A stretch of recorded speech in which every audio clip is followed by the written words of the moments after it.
მაისურაძე პროფესორი და ფილოსოფოსი არის ჩვენი სტუმარი. მოგესალმებით. გიორგი, დიდი მადლობა სტუმრობისთვის. ამ პროცესზე მინდა გკითხოთ, რასაც ქუჩებში ვუყურებთ, ამბობდით ადრე, რომ ივანიშვილი ეს არის ავთვისებიანი კიბო, რომელიც შეეყარა საქართველოს, ან ის გაიმარჯვებს, ან საქართველო აღარ იარსებებს. რაც ხდება ქუჩაში, ეს არის მთავარი ანტიდოტი ამ სიმსივნისთვის. მეც ეგრე ვიტყოდი, იცით, აი ეხლა ვფიქრობდი არსებობს მრავალი განსაზღვრება კულტურის. ჩვენ ხო ვამაყობთ იმით, რომ კულტურული ერი ვართ და დიდი კულტურა გვაქვს. ისტორიული თუ ისტორიული პირველ რიგში, არა? არსებობს ერთი უნიკალური განსაზღვრება, რომელიც ეკუთვნის მე-20 საუკუნის ერთ-ერთ უდიდეს თეორეტიკოს, მრავალგზის პოლიტპატიმარს ანტონიო გრამშის. კულტურა ეს არის თვითორგანიზების უნარი. და მე დღეს ვხედავ, რომ დღეს საქართველო გახდა ძალიან კულტურული ქვეყანა. მას აღმოაჩნდა უნარი თვითორგანიზების. ყველა ცალკეულ ჯგუფს, ყველა აქტივიზმზეც აღარ არის, იცით, ეს არის სამოქალაქო შეგნება და ამ ქვეყნის მდგომარეობის გაცნობიერება.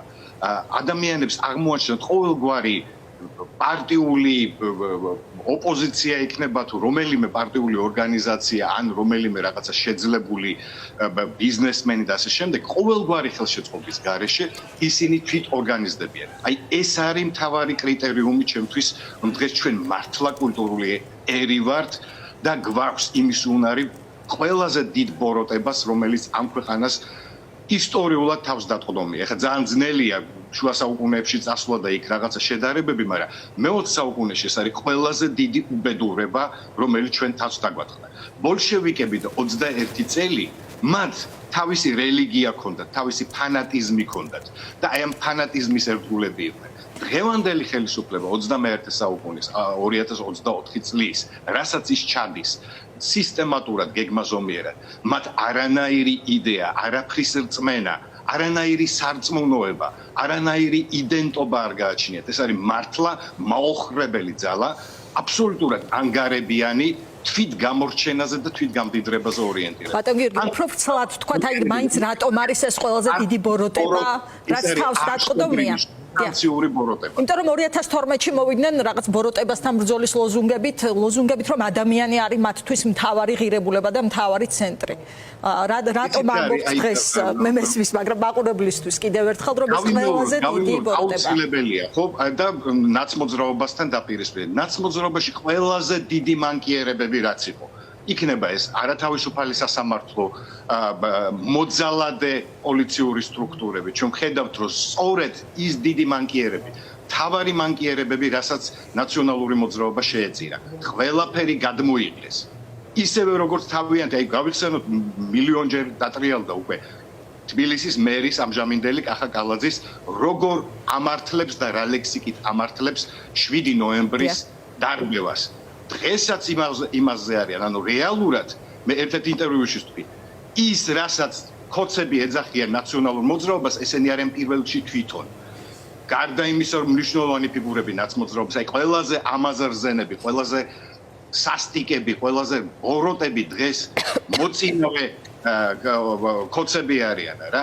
აი ამის ვერ დანახვა და აქ კიდე რაღაცებზე დაეჭვება და ზოგადი ნაციონალური მოძრაობაზე ლაპარაკი, ანუ იქ რაც ბოროტება იყო, თავარი და ყველაზე სასტიკი, ყველაფერი გადმოიღეს თავისი სადამსჯელო პოლიციით, თავისი სისასტიკით, არარსებული სასამართლოთი კიდევ უარეს დღეში ჩააგდეს, ხო?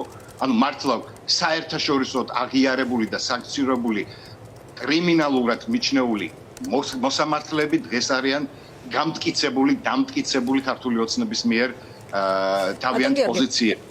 აი სისტემურ პრობლემებზე საუბრობთ თვალებში ნაცარს.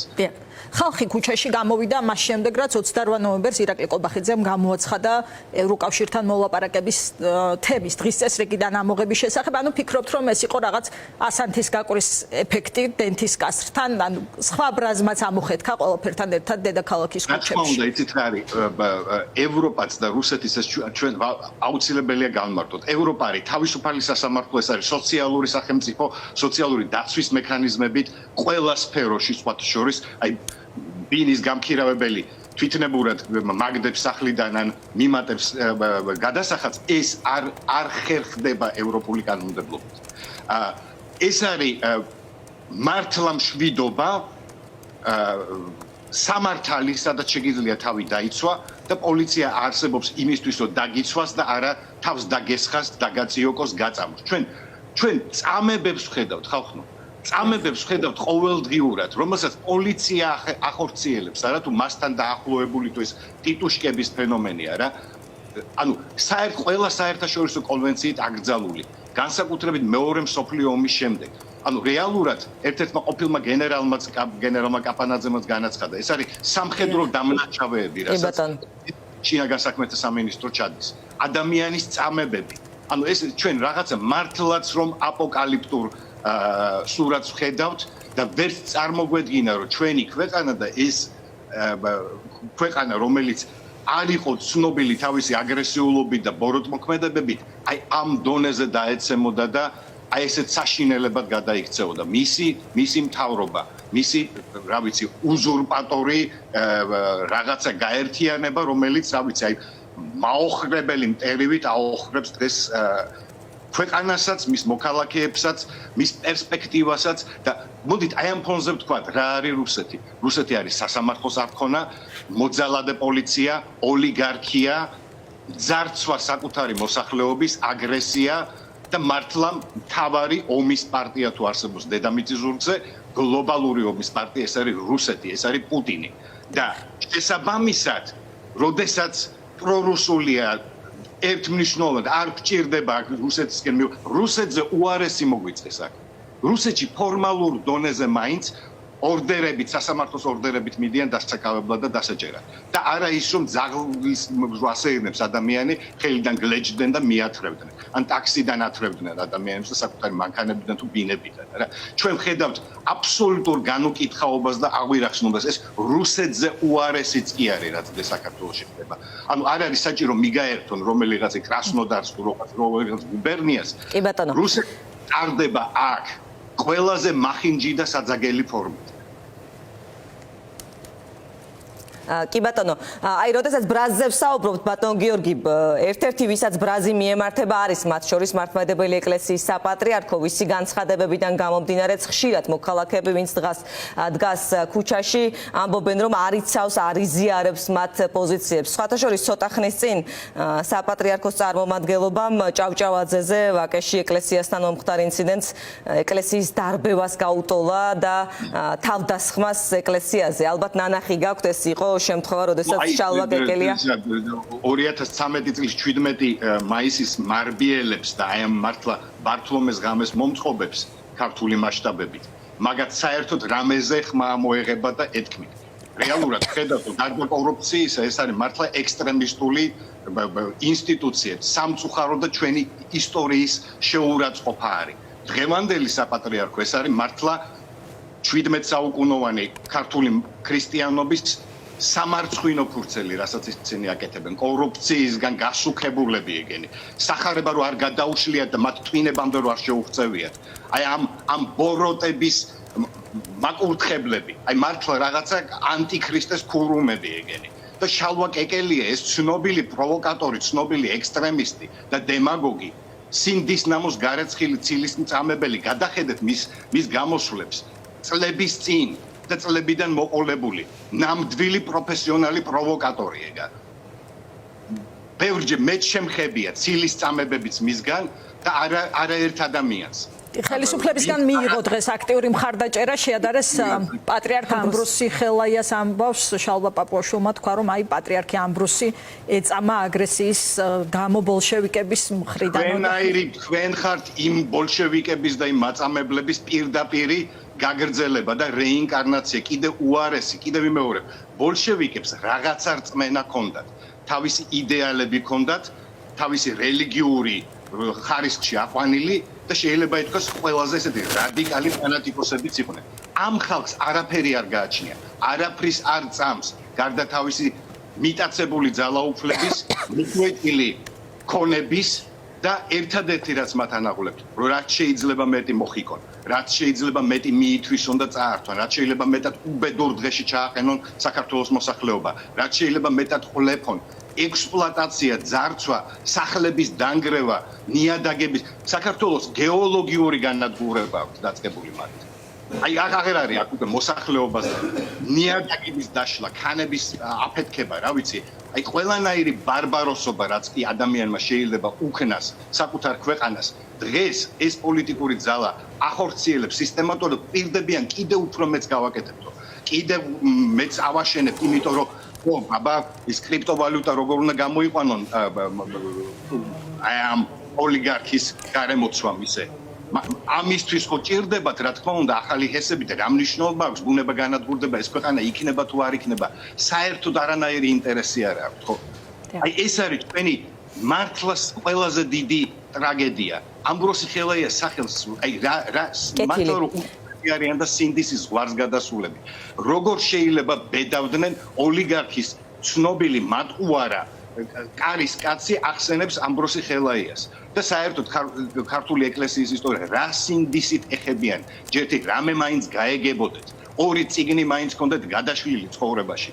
რომ გადაიქცნენ მართლა დემაგოგიის და რაღაცა აგვირახსნილი უტიფრობის იმათ რუპორებად მართლა და წამლავენ. ბატონ გიორგი მოდით შევაჯამოთ რას მიაღწია ამ პროტესტმა ამ დროისთვის. ერთი მთავარი მიღწევა უკვე თქვით დიალოგის დასაწყისში, ეს არის თვითორგანიზება. კიდევ რა არის ამ 16 დღიანი პროტესტის ანგარიშზე თქვენი აზრით ამ დროისთვის?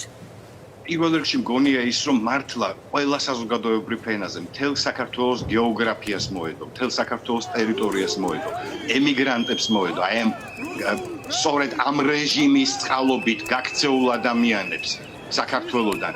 ისინიც ამბობდნენ, ხედავენ, ყველა ხედავს. გარდა მართლა აი ადამიანებისა, რომლებსაც ან მართლა შეზღუდული გონებრივი შესაძლებლობები აქვთ, მაგრამ უფრო მეტად კიდევ გონია.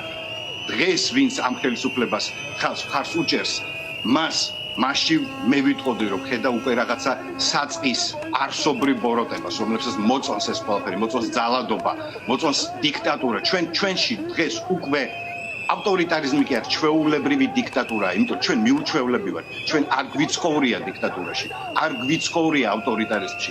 ის თაობაც კი, რომლებიც დავიბადეთ საბჭოთა კავშირში, ის კურორტი იყო ამასთან შედარებით. ქუჩაში ძალადობები და თავდასხმები არ ხდებოდა, თან მით უმეტეს სახელმწიფოს ხელშეწყობით, არა? ჩვენ დღეს დავინახეთ რა არის მართლა დიქტატურა. და ის რომ მასობრივი პროტესტი არის. 16 დღე გრძელდება და ამას ვერანაირი დაშინებით, ვერანაირი ტერორით, თავდასხმებით, კრიმინალური საქმიანობით დღეს მართველი პარტია გადაიქცა მართლა კრიმინალურ ძალად.